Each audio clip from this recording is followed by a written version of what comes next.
Hello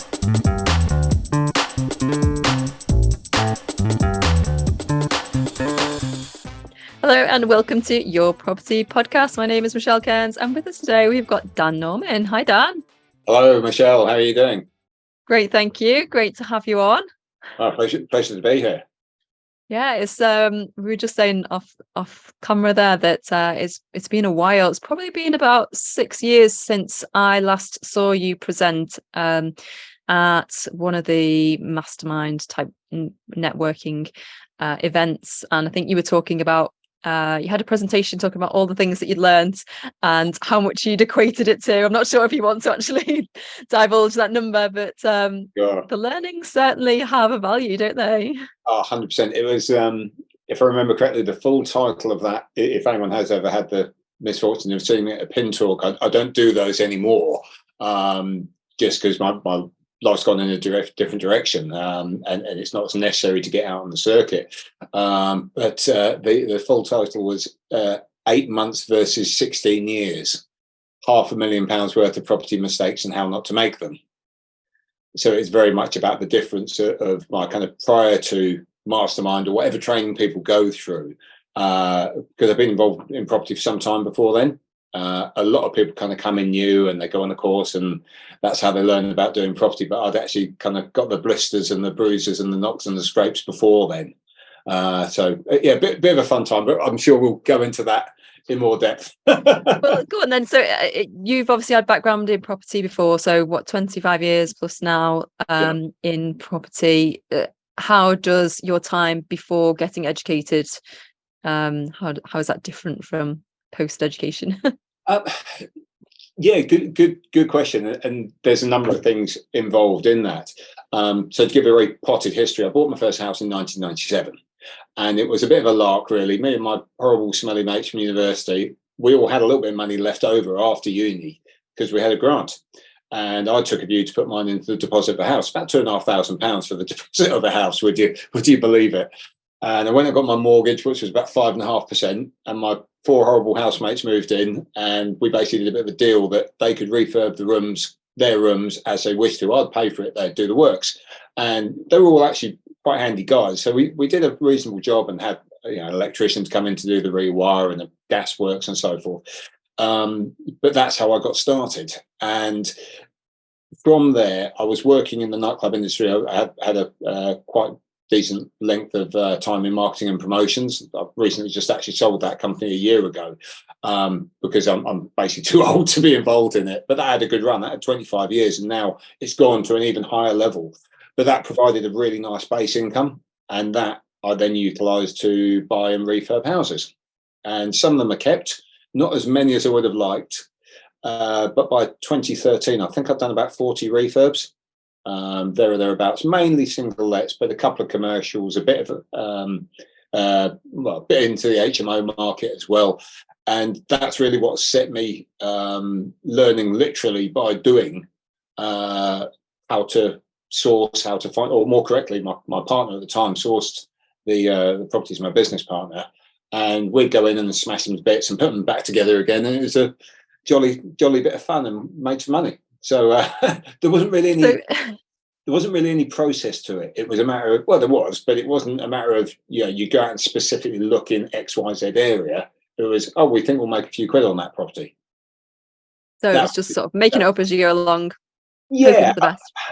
Very, very broad terms. It wasn't as precise as the way people will apply an actual strategy. I suppose our strategy was refurbishment. Yeah. It wasn't adding value. It was refurbishment and then either sell on or rent. Right. Okay. So interesting. Then you didn't come into it wanting to get out of a day job or needing the cash flow to live off. So no. This was a kind of a hobby, or was it full time?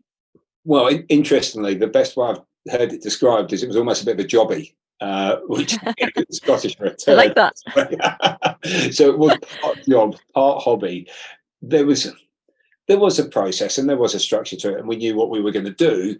Very fortunate to have some great trades that some of them I still work with now. But it was quite casual. And I think the big learning from when I went on, reconnected with Saizuchi, and we've been mates since 1994. reconnected with him, and he said, look, it's probably about time you came on this mastermind thing.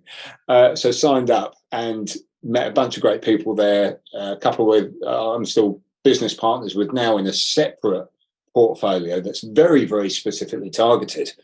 And that, I guess, is what I really learned on mastermind. Is it's great to go off and do these things and kind of blather around and, oh, we might go and do this house here and then we'll do this. But if you really want to make a business of it, you've got to be very, very targeted and very, very precise. And that's been the big learning of having done mastermind and done a lot of different things. I did 9 properties in my mastermind year, about £2 million worth of property in total.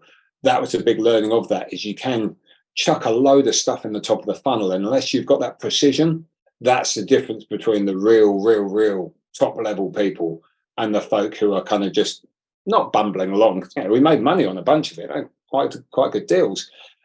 But at the same time, if you really want to excel, you've got to be precise. What does being precise mean to you? So to give a couple of examples, and people that might have already been on the podcast before, I think anyone who looks at a really tight location, am I allowed to name names? Sure, yeah. So someone I've been very fortunate to support, because one of my businesses now is actually first charge lending. A chap called David Granat, who won MM21. He only operates in a certain area, and he does very, very high level professional HMOs that are done to a template and a standard that it just blows the rest of everything else apart at the time, and still maintains a very, very, very high standard, even though a lot of people have developed that. So found a niche, found a location, found a target group, and his processes of doing these projects from start to end it's stunning. So I think that's a great example. Or, if people are doing SA, they'll probably only look in one city rather than jumping between a whole bunch of different areas or a whole different bunch of client groups. So that's a real key, I think, to what I mean by precise. Yeah. So the strategy, and then niching, not just the location, but as you said with David Granite there, his target market as well. So and how important is that niche then? I'd say it's what you feel comfortable with.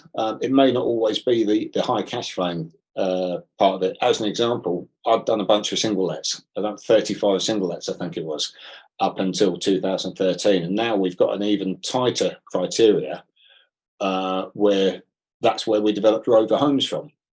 Because we were in 2 postcodes, literally 2 postcards in Birmingham anyway. We put a brand behind it. We put a process and a 63-page specification document as to what we do with the properties when we've got it. So it's now a business. It's not a all up in my head kind of thing. Or, oh yeah, the plumbers turn up here and the builders turn up there and they just get on and do their thing. There's a structure to it. So that is the difference between doing single let refurbs and having a single let business, for example. Right. Well, do you want to talk to us about the difference then between the Rover Homes and the other one, New Leaf? Yeah, sure, certainly. So there's 2 main businesses that I'm involved in. Rover Homes is my own property let business, and that is very much, like I mentioned, 2 postcodes, 82,000 people live in that jurisdiction. It's, I know the area. It's where the old Longbridge Rover car factory used to be. So we're A, Rover because of the car factory, and B, because we're pet friendly.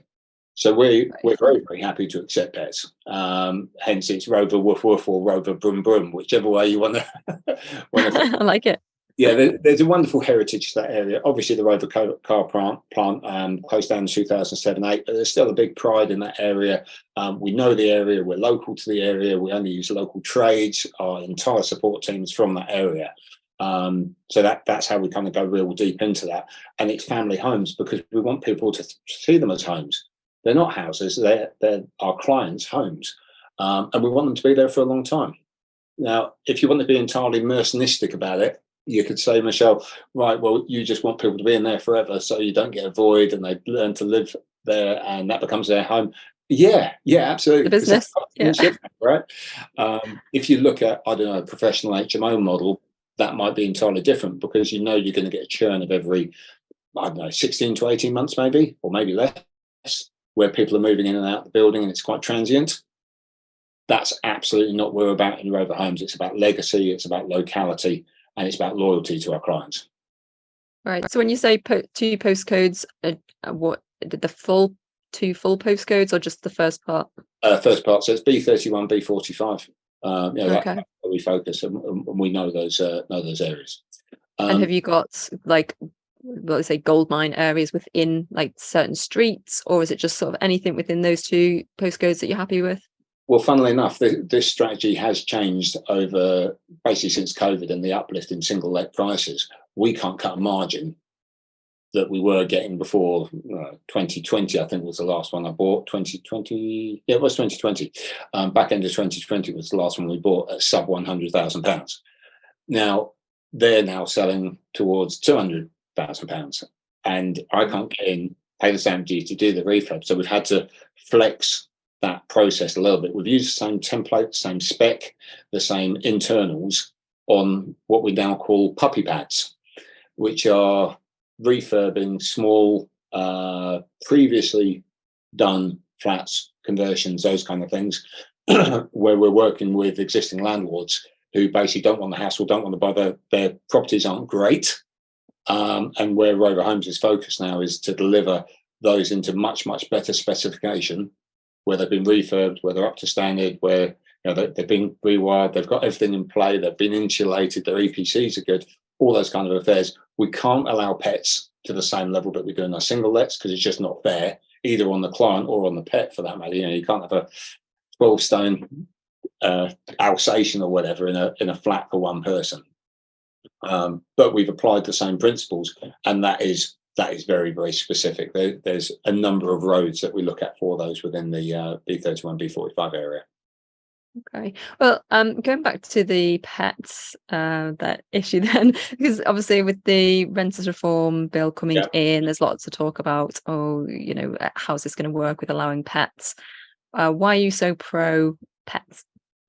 If I was to be really naughty and terrible about it, I think pets are as important as kids. Okay. They make a home, and it baffles me, in all honesty, that the majority of landlords, and it is an insane amount of landlords who are willing to immediately cut off 50% of their potential client base. And we thought, we've got cats. What's the worst thing that's going to happen? You might replace a couple of carpets. But if people are staying with you long enough, you'll probably do that anyway. That's true. Yeah, I suppose the issue is that the deposit wouldn't cover potential damage. How do you get around that?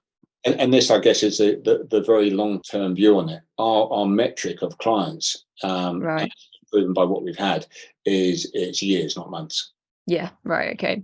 And that's a critical thing. When you provide a good product, we're not the most incredible places. I've seen some unbelievable refurbs, and I take my hat off to the people who are doing the work and putting the legwork into them, because the finish is great, but I'm sure they did a lot of work before they got to the finish stage. But we're pretty good. I'd say we're 8 out of 10, maybe. Maybe a bit more. Maybe I'm being a bit modest. But at the same time, when people have moved in and they've been assessed as being wanting to be in that area specifically, we want them to be there for as long as they want to be there for. Right. And when you work that out, it again being purely mercenistic, if someone's going to be there for 7 years rather than flipping a house 4 times, a couple of carpets really don't make any odds to me. Yeah. And so when you do the refurb, are you thinking, do you do things differently because you're targeting people, or you're open to having clients with pets? I wouldn't say it's a major part of it. It's more just the welcoming, but we do try and up spec everywhere we can, and just ridiculous things like putting outside taps in, because you might want to wash a dog down outside, and putting external sockets in so people can enjoy their garden more. And we spend quite a lot of money on the refurbishment of external areas, so it can be enjoyed. I think a lot of the time, when you're doing a refurb, it's like, oh God, I've run out of money, and now I've got to do £3,000-4,000 worth of landscaping. In a regular single family home, that probably gets left off the grid a bit.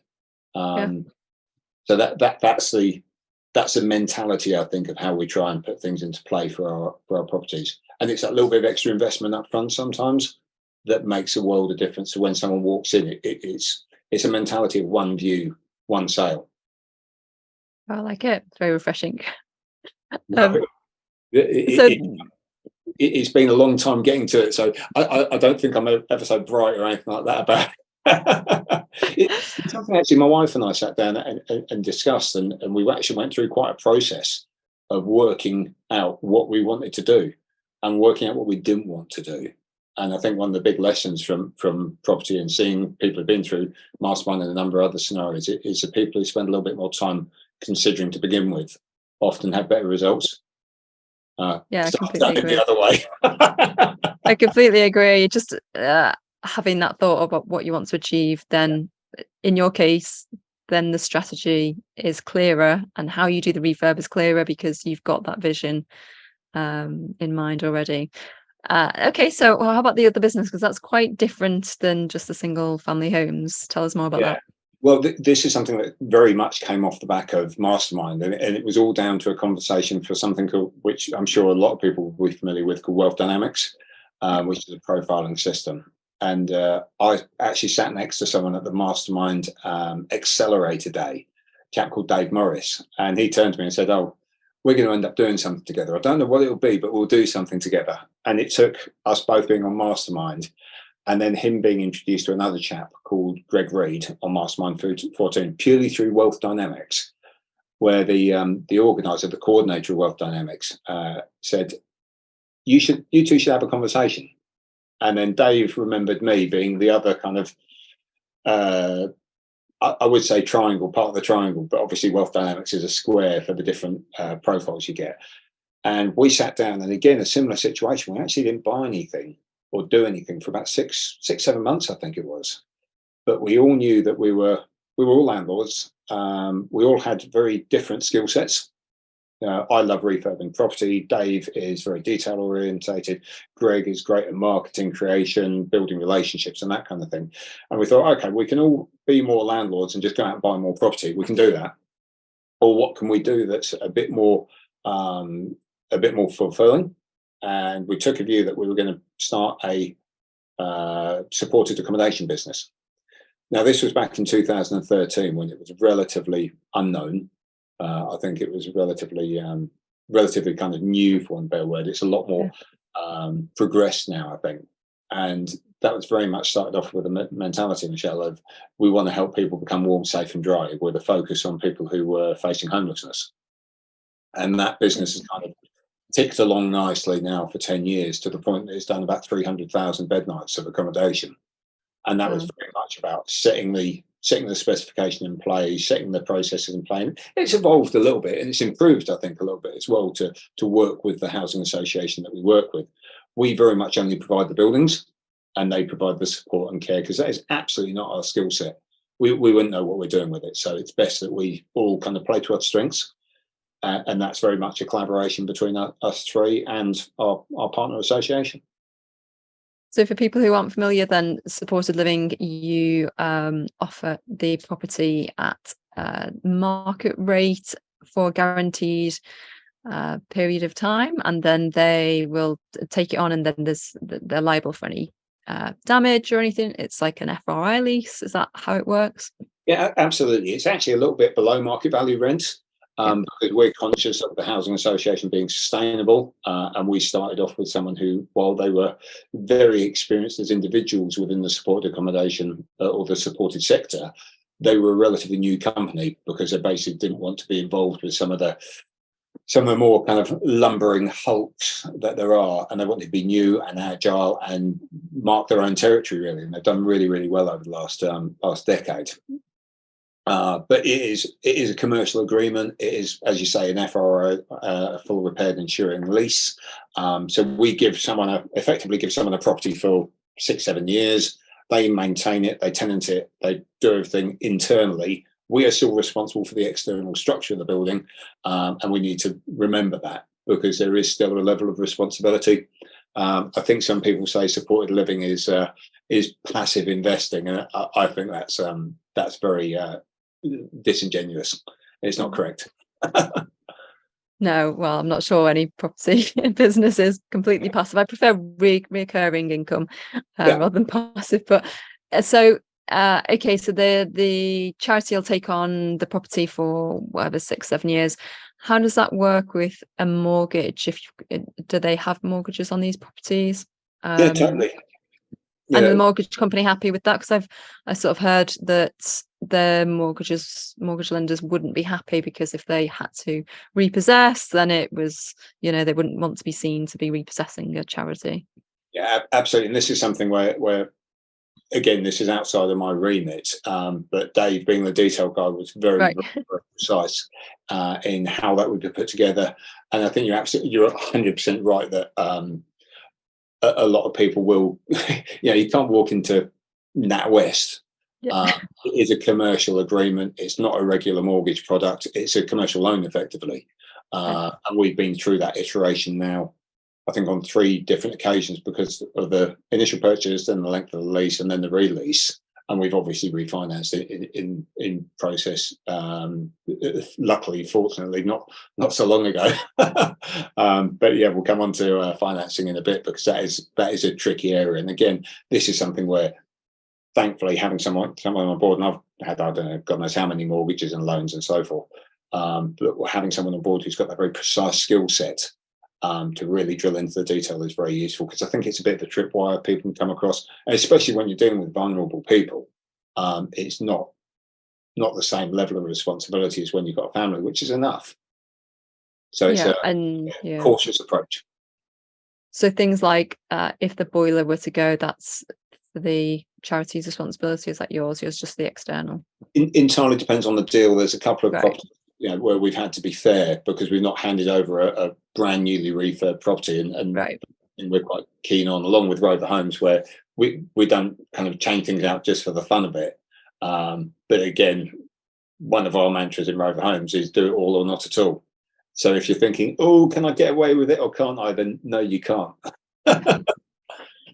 Fair enough. And do you try and match the term of the lease with your mortgage product? I'm just thinking, if you've locked in a rental agreement with the charity at one rate, but then you've got a fixed mortgage that is like a 3-year fix or 5-year fix, and it comes out of that, and then the interest rates jump, is that just the risk, or Yeah, how does that work? wherever possible. Wherever possible. It's not always entirely possible, but we've all been a little bit longer in the tooth, I guess, than most.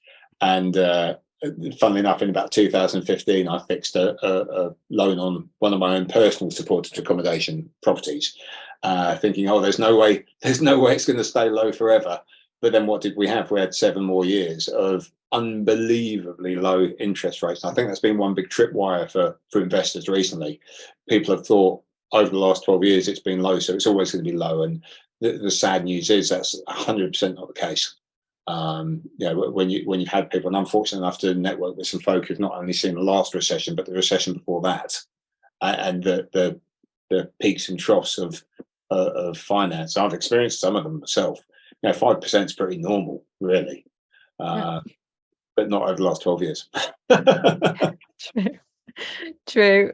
So how does that change what are you buying more now? And if so, has that changed your strategy? Interestingly, the last few years with the price raises, we've not done a lot in that business other than maintain the existing portfolio. Right. Not been possible to the rates that we're happy to charge the association, because they then have that little bit of wiggle room, because it is a bit of an uncertain area. I think it is higher maintenance than most. Yeah, I think that is fair. It depends. You always hear the worst stories rather than the best stories. Yeah, I think it is something that you just need to allow a little bit more buffer in. And buying the houses that we were buying in 2013 and the refurb costs on top of it wouldn't be viable right at the moment. So again, we're just kind of holding tight on that business and looking at different ways of working with people. Yeah. And so how are you, where are you at the moment then? Are you kind of got enough kind of ticking along? It's just about managing the portfolio as it is? Or are you, what are you up to now? Are you doing anything Right. extra? Yeah, sure. So New Leaf, very much a matter of looking specifically at, okay, what are the options going to be in the coming years? We're very, very comfortable with the portfolio as it is. It sits and just chugs along as it does. A little bit of maintenance because we've had some of the properties for 7 years, so there'll inevitably be that kind of cyclical maintenance, and you have to plan and allow for that. It's never the first day spreadsheet. If only it were. Rover Homes wise, the interesting piece we've had here is we've actually been buying quite a lot over the last year, 18 months. And interestingly, every deal I've done in the last 18 months has been on an exchange with delayed completion or a lease option. It's been things that through conversation with the people I've been buying off, who don't tend to be residential owners, they tend to be commercial owners, have been structured in such a way that we've avoided for them the pain of having to wait 4 months for commercial finance coming through on my part, and for me the 4 months of headache that commercial finance is. So we've been able to structure a deal directly with them, and I think that's only going to become more and more prevalent over the coming few months. Okay, so when you say exchange with delayed completion, is there a set? You mentioned there 4 months.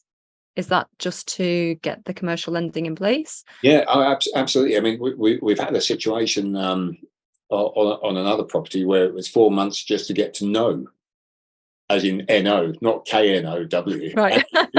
It's just terrifying that you think that Wow. you're applying for a finance, and that was a pooled finance product.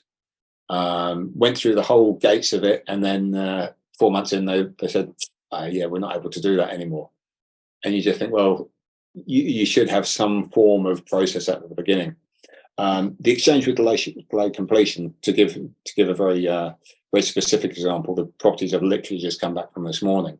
There were 3 properties in a row, all for sale by the same landlord, and we agreed a deal to cash buy the first one, kind of immediately, which was October last year. We then proceeded to delay completion and buy the next one April of this year, and then the next one is April 2024. And the reason for that was for the capital gains allowances for them. It enables me to get a little bit off my stamp duty. It means that I'm not tying up a load of cash. But in the meantime, I was paying them a little bit of a rental on the building as well. So it basically achieved the price that they wanted, but over the time period that worked for them and worked for me at the time until they changed the capital gains laws, to kind of maximise the deal for everyone. And the interesting part of that is not only have I bought, it's 8 flats across 3 properties, but then I've also just exchanged with a further delayed completion on the next block, which is it's about 5,500 square foot of commercial space owned by the same landlord. So that entire piece, oh God, what would it be? It's a thick end of, at the time, £90,000 worth of income and about £1 million in GDV, but spread over 24, 30 months. Well, okay. So that gives them a better income because they're receiving some rental that I would have been paying to the bank. It means I don't tie up a whole load of cash flow because deposits 10, 15% rather than 35%. And we kind of all win. So that's an exciting, different deal prospect than looking back 10, 20 years ago when we were putting down 40% because the stuff we were buying was in bad order. Then you were having to put in all the refurb costs, and then you might refinance out. So you're coming at 3-4 different sets of costs there, really. So you're taking the first chunk of money, the cash that you invest, and then are you then recycling that? So would you get a mortgage on that property and then use the money to go again on the second? Well, in this specific example, unfortunately, I've got a little bit of extra spare myself. There's a couple of private investors who want a half decent return on their money at a very secured aspect, because not only is the property being refurbed, so therefore the rental's uplifted, so therefore it's more profitable, but obviously I'm in a relatively fluid state as well. And in their situation, security is the most important thing to them. So the fact I can say, you've got basically first charge on this building I've recently completed on, plus you've got me you can come after. It ticks a lot of boxes for them as an investor. I'm sure. Are you finding that working with investors is now more preferable than I mean, I'm sure it was always preferable than working with banks, but even more, given the interest rates and everything, is it just, are you making more efforts to work with investors because it's easier Yep, or more profitable? very much so. And as long as the paradigm that they have is we're in it for the long term and we're in it for a decent but not a punitive rate of interest, then that kind of works. I'm basically paying the same as I pay to a commercial loan at the moment, Yeah. 5.5%, 6%, whatever it might be in that kind of area, as was. Admittedly, we don't know where things are going to be in 6 months, but then again, they might drop again in 6 months. So you've got to kind of average things out a bit. Yeah, exactly. And as we said, it's often more straightforward than going through all the hoops of Yeah, totally. the work with lenders. And if you're looking that in for, is that a long-term agreement with the investors or just Depends on the flexible? investment. There's what I try and do is work both with someone that's kind of almost like a semi bridge, because they've then got flexibility, as have I. And in that particular situation, they've actually said, "Look, I'm looking at doing my own thing. Can you return back a chunk of cash?" I'm like, "Yeah, sure." So it's almost like a bit of a credit facility in one case. Another case is just, "I don't want to hear about it. I'm not interested. It's secure. I know that." So we've got a bit of a better interest rate. There's another investor that's got a relatively longer term view. So they're happy providing their kind of average return is consistent and monthly. Yeah. They've had I think they've had the pain of being involved as a landlord themselves and love the income, but don't enjoy the hassle. Yeah. So they're happy to kind of outsource that to someone else. And it's these are very long-term relationships. You can't just turn up to a networking meeting and expect someone to have those kind of conversations. Oh, Uh, but they also trust the for want of a better word, trust the brand. yeah. Because we've been in it for such a long time. I'm not turning up with a business card that I printed on my home printer. ABC Absolutely. services, and that's one thing that any learning I would give is professionalizing your business, because I did it for God knows how many years in an unprofessional way as a bit of a jobby. If you're going to be in this, be in it. Spend the money on branding, spend the money on a logo, spend the money on having a back a house and back it up. Don't kind of go in half cocked. Yeah, absolutely. And I think that for people who are new to property, they might be thinking, well, um, okay, it's okay because it's okay for you because you've got X number of years, but everyone's got to start somewhere, haven't they? So Yeah. you've just got to get going. You've just got to start somewhere and be transparent, talk about what you're doing. So when somebody does have that conversation with you in 3 years or 5 years' time, actually you've got that credibility locked in amber in social media or wherever. It's interesting you say about this, because we didn't have that opportunity in the beginning. It was probably casual, part because it was just very relaxed, and also because there wasn't the importance of having that professionalization. Yeah, you've got to pull the trigger at some point, 100%, but also you can almost treat it as building up a bit of a library, Yeah.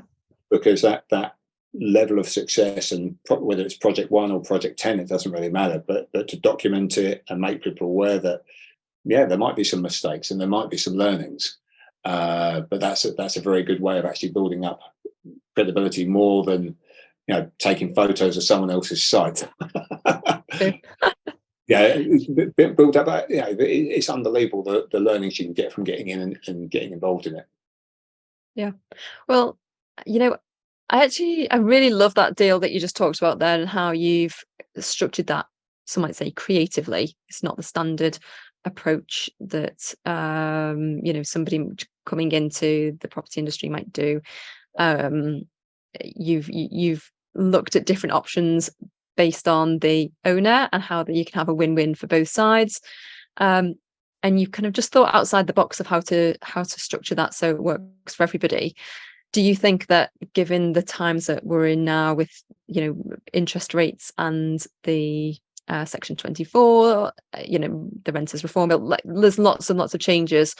Do you think for people who are starting out now in property, they're looking to replace their day job, um, what strategies do you see are, key to go for at the moment?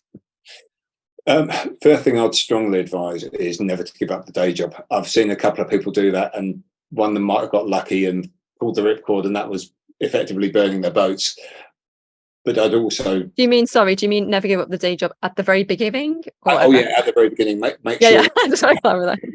you've got a good run in, because Yeah. it's important to have that backup. And we are entering uncertain times. I don't think they're the same as 2007, 8, 9, even though there are some indicative points that imply it could be, or 86 or whenever it was before that, because the world it's just entirely different. The fundamentals are, though, that kind of keep a good hold onto one branch before you grab onto another. And a friend of mine actually did this beautifully, and just fundamentally great. They took a view to talk with their boss, their hierarchy, and said, "Look, can I go down to a 3-day working week?" And then they decided to take 3 days to work in property and 1 day to spend with their family. So they kept the best of both worlds. Not everyone might have the opportunity to that, but I think there's so much opportunity in evenings and weekends that if someone's kind of serious about making a difference in it, then that's where you do your learning. But keep hold of your day job to begin with, and set a plan in play. Set a goal. If you want to retire in 3 years, property investing is not a retirement. And give yourself that lead in and that run in, because you might love it, you might hate it. So kind of keep that in the background. And also, I think it's lovely when people do courses for 3 days on commercial property investing or whatever. I know a decent amount about that to begin with, because I've been both a freeholder and a leaseholder.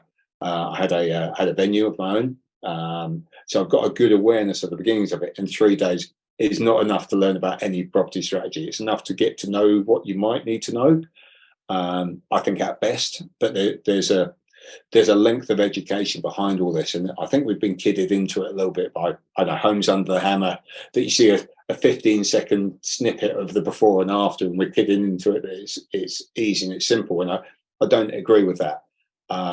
So maybe 3 years is probably enough to get that grounding. A year's course will teach you what you need to get to know, and you might have some success in that time as well if you apply yourself to it, because everything needs action. But to really get to grips with it, I think it takes a longer time period. So I'd suggest to anyone looking to get involved, give yourself the time and space for that. You'll do it a ton quicker than I did. Yeah, absolutely. Preparation up front. Yeah, so critical. And I hope I'm not teaching anyone to suck eggs at all like that. But it's very important, I think, to have that clarity of vision, and also that calendarization of, I'm going to apply myself to this for X amount of time. One of the key things that I love is when people say, "Oh, I want to get into development to leave my day job," and that's such a skew on what strategy. If you want to leave a job and have a residual income or recurring income, the worst thing to go into is development.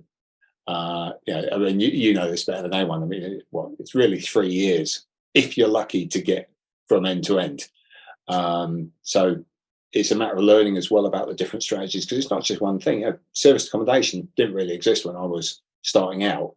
Fabulous cash flow business, or rent to rent, or HMOs if you've got some money behind you. But these are kind of, they're decent chunky things to learn about and to do correctly. So Yeah, absolutely. It's about just absorbing as much as you can at the beginning, getting all the free content, getting your head around it. And then, once you've decided which path you want to take, then you can sort of invest more seriously and get yourself educated in whatever form that looks like. But I think you're right. This is a business that for most people, they want to be in long term, even if it's a short term strategy like flipping, but sure. you're actually in property for the long term. And for many people, I'd say most people, they want to have assets for life. It's not just about the cash flow, it's about the capital appreciation in the long term. So yeah, it feels really slow at the beginning though, doesn't it? Those 3 years, are painfully slow, but I just think they're like, it's just like seeds, like you're planting seeds, and then after 3 years, which will fly by, you look back and you think, wow, 3 years is gone, because the time's going to go anyway, right? So there is a flip yeah. side to that whole coin. I know I've been quite compressed on my timescales with it. But there was a chap on MM13 actually who I love sharing this story if I may. A chap called David Hall, who was one of the top 5 performers. Very quiet guy, very, very humble. And about 6 months into the course, he got up on the microphone, as we were encouraged to do, to share our successes and our wins. And he got up on the mic and very quietly spoken, chap, lovely guy. And he just said, I just want to share I've hit the target. Wow. And there was all this old guard at the back who'd been doing it for years. And within 6 months, through rent to rent, he had achieved his cash flow target. And this is someone who I don't know whether he had or not, whether he bought his own house or whether he was still renting, but he was literally brand new into the game. Wow. And he'd applied himself to such a degree and really done the work. So it is possible, but just be a bit gentle with yourself unless you really kind of want to go out there, start taking names. Yeah, it is, and it's it's just hard not to compare yourself to those type of people, isn't it? And you can't, because everyone's just coming into it with different levels of experience, with contacts, with money, with the different level of drive and time and commitment. So just go at your own pace, I think, is the do what you can. And with the current interest rates and so forth, my suggestion would be a little bit of caution is better than a large regret. And that's not to quell anyone's dreams or anything else like that, but that little bit of education. We do have this kind of buffer time at the moment when, if there's ever a time when I know a lot of the older landlords are looking to actually get out, but might still be having a bit of a spicy thought on what their properties are worth. Because we've been used to some incredible valuations on properties, but that's the time to really get good at learning what people need, what people want, to invest in your own education. I know that's a bit of a cliche, but at the same time, the time is now to do that, because it's not quite as pressurized. It's not like there's a load of stock hitting the market yet. It's not like the demands are all wobbly. It's kind of a good time to really assess what's going on, I think. Yeah, and what's possible, get creative. Absolutely. Because the traditional ways of, the last 10, 12 years, you can't do it in the same way. The deals just aren't stacking. So you have to think differently, understand what you can do, and then create something out of nothing. Absolutely. I think the relationship piece will be critical over the next 18 to 24 months. That deep appreciation of what people are looking to achieve themselves if you're new and coming in, and also learning the trade. That's always a very good idea to get under your belt before delving in too far. Yeah, great. Well, just to wrap up then, so you obviously are a big fan of educating yourself and continuous learning. So what are you up to now, and how does that feed into what you're doing? Sure. So for the last 4 years, because I enjoy being around other property folks, and I've obviously had a good grounding in mastermind PIN and so forth. For the last 4 years, I've been a part of the property entrepreneurs community, and that's kind of taught a lot of what other people are doing. So it's great, 160 person strong community, and you see folk in there who are doing very different things. Some of which, I'd love to join them. Some of which I'm like, wow, fair play. That's that's great for you, but not maybe so much for myself. And one thing that's been very pleasant from that experience has been being involved in the Get Up, Give Back procedure. So this is an annual charity event that we get involved and look to raise serious funds for some splendid charities. And that's all. It's a bit more of a kind of a lifestyle decision, I guess. And one of the big mantras of property entrepreneurs: life by design, not by default. And it's life by clarity, not by comparison. So I've been able to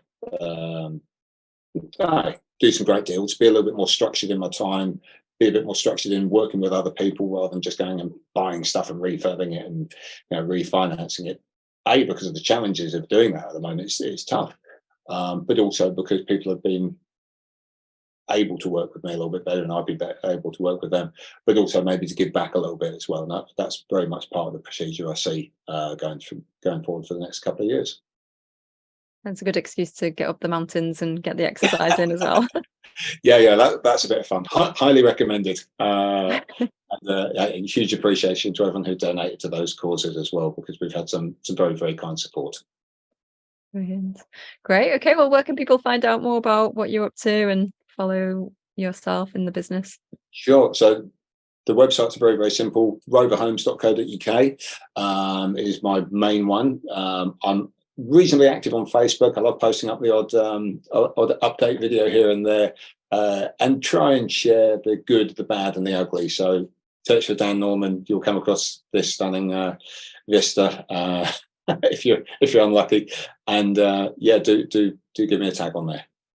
Fantastic. Well, Dan, thanks so much for your time today. It's been really interesting and really inspiring.